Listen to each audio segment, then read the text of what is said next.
ये सब कहना कि पानी नहीं पीने दिया, कैक्टस थे तुम, कैसे बच गए जीवित? पानी नहीं पीने दे रहा था तुम्हारा। ठाकुर का कुआं तुम खोद ले रहे थे, अपना कुआं नहीं खोद पा रहे। कौन सा लॉजिक है यार ये? 3000 साल पहले हमारे गले में झाड़ू बांध दिया, मटकी बांध दी, फर्जी बात। ये सब एट्रोसिटी पॉर्न है। ये 1970 के दशक में ये वामपंथी बकलोली मात्र है। कोई प्राइमरी सोर्स में यहाँ पे खड़ा हूं, सर्च करके मुझे दिखाओ। मुझे आज के समाज को पढ़ने के लिए, समझने के लिए मैं अम्बेडकर, फुले और पेरियार को पढ़ा, जिसका अपना कोई प्राइमरी सोर्स था नहीं। जो मन में आया लिख दिया, जो मन में आया बोल दिया। ठीक है, आपने उनका आइकॉनिफिकेशन करके इतना बड़ा बना दिया कि मेरे द्वारा यह बोलना भी ईश निंदा, ब्लास्फेमी के समान हो सकता है, SC/ST एक्ट लग जाएगा। बट थैंकफुली उसमें 84% लोग ओबीसी समाज से फंसते हैं। ये भी है, ये सब सत्य हो सकता है ये RSS की कोई विंग हो।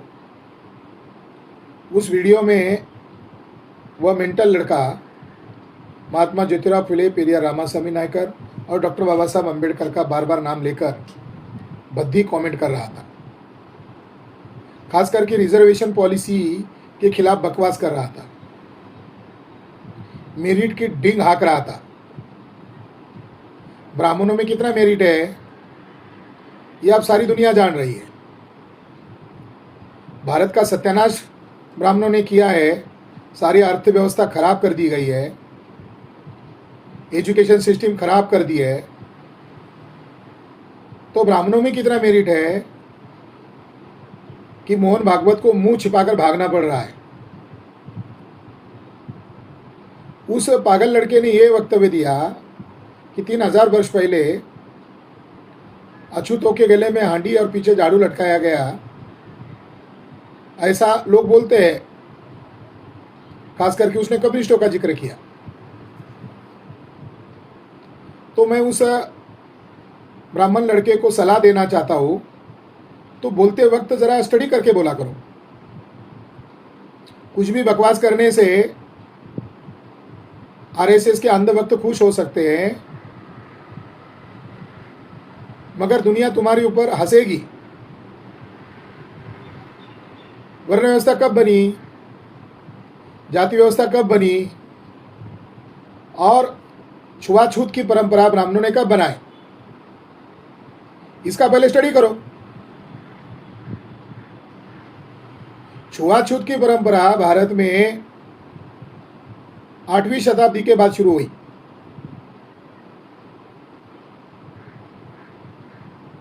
अगर छुआछूत की परंपरा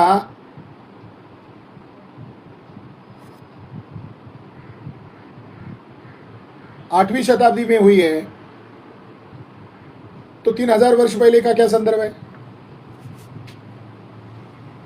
और तुम पूछ रहे हो लिटरेचरी सबूत क्या है। इसका लिटरेचरी सबूत पूछने वक्त जरा स्टडी कर लेते हैं। पेशवा ब्राह्मणों के रिकॉर्ड में इसका सबूत है।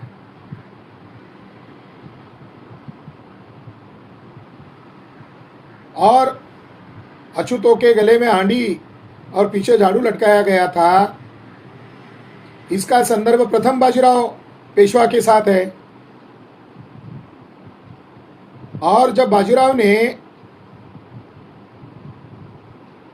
पहला लव जिहाद किया, मस्तानी के साथ अफेयर किया, और उससे जो एक संतान पैदा हुई, बाजीराव की मांग थी कि उसको ब्राह्मण की औलाद, पेशवा की औलाद के तौर पर मान्यता मिले, लेकिन ब्राह्मणों ने इससे इनकार किया। तो ब्राह्मणों को बहुत सारा घूस देने का उसने प्रस्ताव रखा था। ब्राह्मण लोग, पूना के चित्पावन ब्राह्मण लोग बाजीराव की उस नाजायज औलाद को मान्यता देने से इनकार कर दिया। तब बाजीराव ने उनको पूछा कि आपकी शर्त क्या है? तो उन्होंने शर्त रखी कि हमें पैसा नहीं चाहिए, बल्कि अछूतों के गले में हांडी और पीछे झाड़ू लटकाने का आप आदेश दो, तब हम आपके इस नाजायज बच्चे को जायज बच्चा होने की मान्यता देंगे। इस तरीके से अछूतों के गले में हांडी और पीछे झाड़ू लटकाने का काम पेशवा ब्राह्मणों के काल से शुरू हुआ।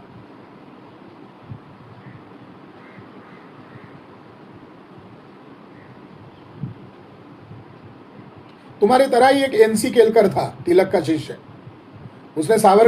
उसने अपना तिलक का जो अखबार था केसरी, उसमें भी यही सवाल खड़ा किया था। खास करके डॉक्टर बाबा साहब अम्बेडकर को सवाल खड़ा किया था। और डॉक्टर बाबा साहब अम्बेडकर ने अपने जनता अखबार में उसको लिखित जवाब दिया था और उन्होंने कई सारे सबूत दिए थे। महात्मा ज्योतिराव फुले के समय में जो पाठशाला चलती थी उसके अंदर मुक्ता सालवे एक अछूत लड़की थी और उसने प्राइमरी स्कूल में ही एसे राइटिंग निबंध लिखने की स्पर्धा में हिस्सेदारी लिया और उसने अछूतों के समस्याओं के बारे में लिखा। तो पूरे पूना में उसका पहले नंबर आया था और उसके अंदर उसने लिखा था कि अछूतों के गले में हांडी और पीछे झाड़ू लटकाया जाता था। तो ब्राह्मण लोग जो हैं अपने किए हुए दुष्कर्म का आज भी पछतावा नहीं मान रहे हैं और ब्राह्मण लोग सुधरने वाले नहीं हैं। ये त्रिकाल बाधित सच है। वो पागल लड़का कह रहा था कि जातिवाद का कोई रिकॉर्ड नहीं है।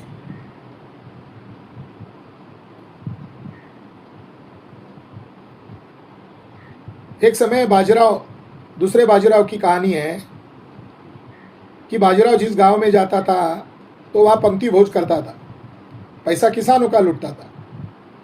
पूना के एक इलाके में ऐसी ही पंक्ति भोज चल रहा था। तो किसी ओबीसी व्यक्ति ने ब्राह्मणों की तरह पोशाक धारण करके उस पंक्ति भोज में शामिल हुआ, मगर ब्राह्मणों के जो कर्मकांड थे उसे मालूम नहीं थे।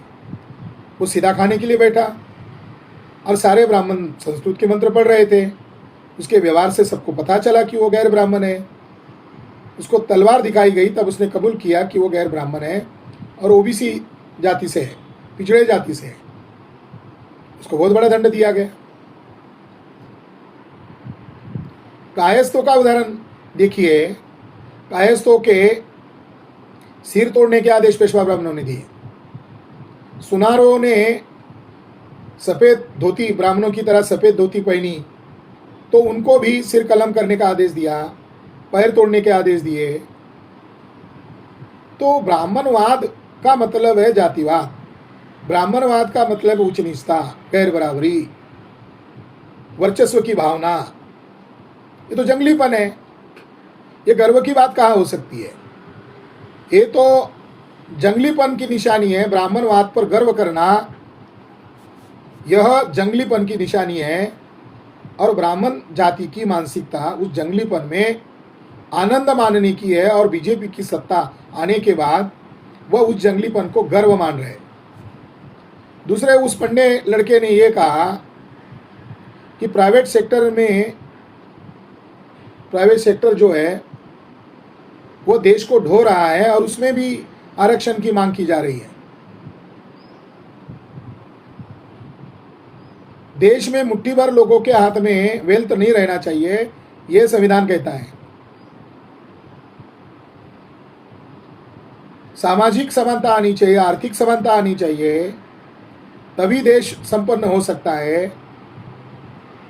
टाटा, बिरला, बाटा, अंबानी को सारी सरकारी इंस्टीट्यूट बेचकर, सारी संस्थाओं को बेचकर देश की सारी संपत्ति मुट्ठी भर लोगों के हाथ में दी जा रही है। और भारत देखो, अंबानी अडानी के संपत्ति में दुनिया में अव्वल है मुट्ठी भर लोग, और वही भारतीय जनता भूखमरी में अव्वल आ रही है, बेरोजगारी में अव्वल आ रही है। ये कैसा भारत है?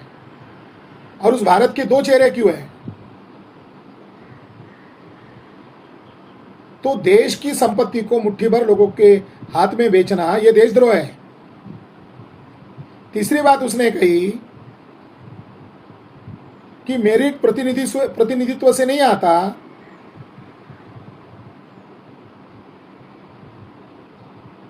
प्रतिनिधित्व ये जो संकल्पना है ये सिविल सोसाइटी की संकल्पना है, जंगली समाज की नहीं है।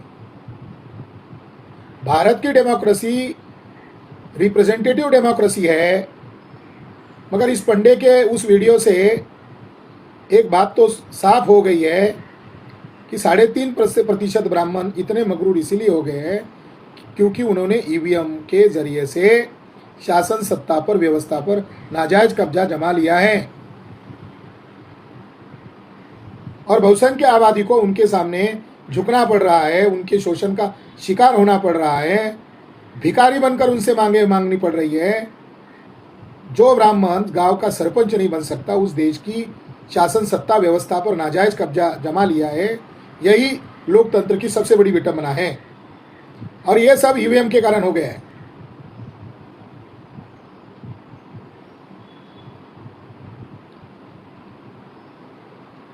जैसे अंग्रेज विदेशी थे, जैसे मुगल, डच, पुर्तगीज विदेशी थे, उसी तरह ब्राह्मण भी विदेशी है। वो स्वदेशी का है, वो विदेशी है।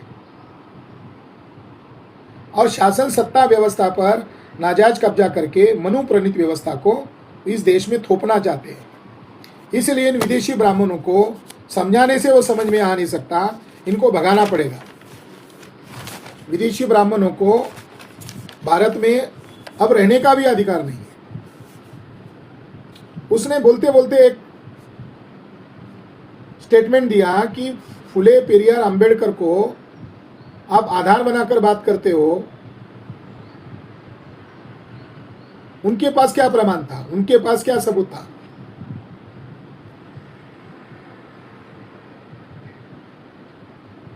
इस आधार पर तो कह रहा हूं कि ब्राह्मण लोग भारत में रहने के लायक नहीं है। चलो, तुम फुले पेरियार अंबेडकर की बात को नहीं स्वीकार कर रहे हो, तुम स्वीकार करने वाले नहीं हो, क्योंकि तुम इंसान बनने के लिए प्रयास कहाँ कर रहे हैं? ब्राह्मण लोग इंसान कहाँ बनने वाले? वो तो जंगली समाज है। आपका ही एक महापुरुष है, आपका ही एक ब्राह्मण व्यक्ति है, बाल गंगाधर तिलक। उसने 26 मार्च 1882 में द मराठा, इस अपने अंग्रेजी अखबार में एक आर्टिकल लिखा था, Mahar boys in government school. Mahar ये महाराष्ट्र की एक अनटचेबल कास्ट है, उनके संदर्भ में 1882 में लिखा था। बाल गंगाधर तिलक ने लिखा कि लंदन के रानी ने 1858 में जो डिक्लेरेशन, जो घोषणा पत्र निकाला है, जाहिरनामा निकाला है, उसमें उसने हम अंग्रेज लोग भारतीयों के धार्मिक मामलों में हस्तक्षेप नहीं करेंगे, यह आश्वासन दिया था। जो अब अंग्रेज सरकार अछूतों को विद्यालयों में प्रवेश कर रही है, यह उस घोषणा पत्र का उल्लंघन नहीं है क्या? ऐसा सवाल खड़ा किया। तो ये बात अपने आप सिद्ध होती है कि ब्राह्मणों में कोई महापुरुष पैदा नहीं हुआ। तिलक तो बिल्कुल महापुरुष नहीं है, जो अछूतों को प्राथमिक शिक्षा भी नहीं मिलनी चाहिए, और वो हमारे धार्मिक गुलाम हैं, और हमारा धर्म अछूतों को, शूद्रों को पढ़ने की मनाही करता है, तो अंग्रेज उनको क्यों पढ़ा रहे? ऐसा कहने वाला तिलक आतंकवादी ब्राह्मण था। सावरकर ब्रिटिशों का एजेंट था, 6 बार माफी मांगा था। तो आरएसएस और बीजेपी के लोग जिस तरह से संविधान के प्रति, रिजर्वेशन पॉलिसी के प्रति, फुले शाहू अंबेडकर, पेरियार जी के प्रति घृणा अभियान चला रहे हैं, ये उनके लिए महंगा पड़ सकेगा। तो मैं इस वीडियो के जरिए से यही कहना चाहता हूँ कि ब्राह्मण लोग जंगली व्यवस्था का समर्थन कर ही नहीं रहे हैं, बल्कि शासन सत्ता व्यवस्था पर नाजायज कब्जा ईवीएम के द्वारा करके वो भारतीय समाज को पुरानी व मनुस्मृति आधारित व्यवस्था के तहत गुलाम बनाना चाहते हैं। इसलिए अब वो समय आ गया है, ब्राह्मणों भारत छोड़ो। ब्राह्मण को भारत में रहने का कोई नैतिक अधिकार नहीं है, और ब्राह्मण डीएनए के अनुसार विदेशी है, तो विदेशी ब्राह्मणों भारत छोड़ो यह अभियान शुरू करने का अब समय आ गया है। धन्यवाद।